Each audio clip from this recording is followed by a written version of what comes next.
Hello my three friends who are reading the JoJoLands. I gotta be honest, I didn't intend on doing another video on JoJo so soon. I mean, between the shorts and the long form videos, JoJo is by far the series that I have talked the most about. But chapter after chapter, the JoJoLands has surprised me again and again, in ways that feels very different from the other parts. And I don't mean that as a way to undermine the others.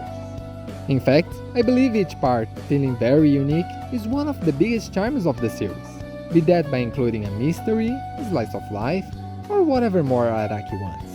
And one of the things that really sets Part 9 apart is that the main cast is a group of misfits.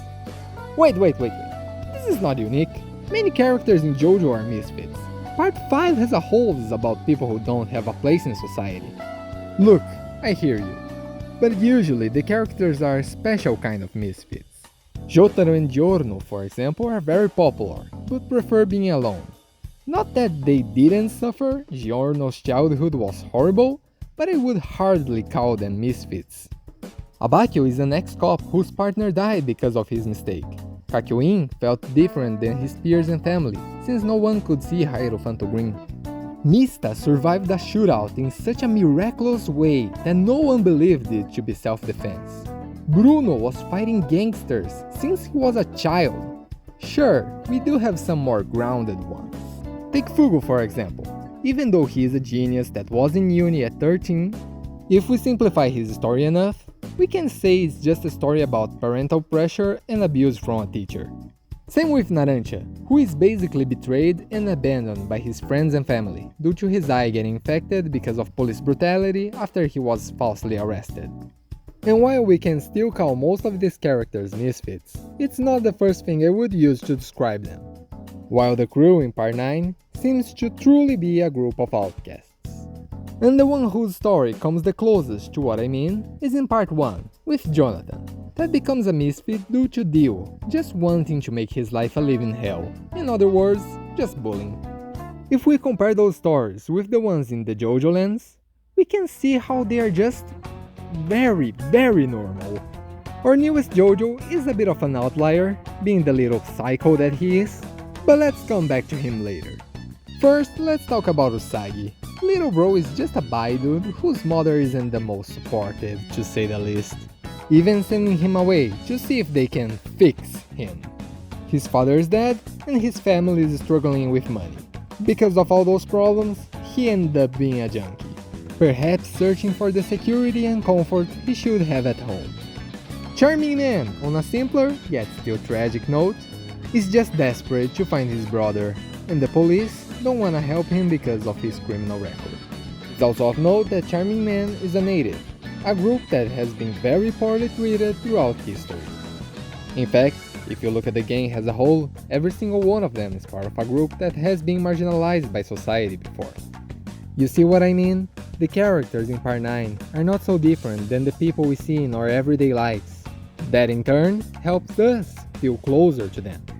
Try comparing that to my brother sold me to the KKK and then stole my memories, or my father sold his soul and body to a vampire, and now he's a monster that my brother is trying to destroy, and you can see why it's so much easier to empathize with the people in Part 9. And even if you can't relate yourself, it's not difficult to at least know someone who's going through something similar. Now back to the characters. Dragona, nope. Look, I'm just your normal, run-of-the-mill, average straight guy. So being real, I don't really get Dragona, nor think I can explain the situation properly. Therefore, it will be better for everyone if I don't speak about that one. Okay, just a little. Dragona was heavily bullied by other kids at school. I would also like to point out that Dragona's first love seemed a little too old to be with someone who was probably not even 18 yet, considering Jodio got shot and had a whole trial with him. Now let's stop here before Twitter gets more angry than it already is. Instead, can we talk about Paco? I wanna talk about Paco because I love that boy. My absolute favorite character in Part 9, with Charming Man in a close second. But I would be lying if I said his story wasn't a little more over the top than the others. My man is an immigrant whose father was arrested by a crime he didn't commit. And even though he wasn't, well, the best father, being violent with his family, Paco has the purest of hearts and still really cared for him, trying to do everything to help his old man. And even though his desperation for money did lead him to a dark path, he's still a very good person who cares for his neighbors. And finally, let's circle back to our newest JoJo. JoJo is so interesting, and at the same time, so boring. I swear, half of the time he's not on the focus, JoJo is just zoomer staring around, until someone says something that catches his attention, then he gives us the "now I'm locked in" look. He's clearly disinterested in people, as we saw when Usagi was crying by his side, and he was probably just thinking about Roblox or something. But the moment Dragona asks him to cheer Usagi, he's instantly, "Okay, everything for my big bro." JoJo was diagnosed with antisocial personality disorder, so we can say that all of that is the way Araki wants to portray it.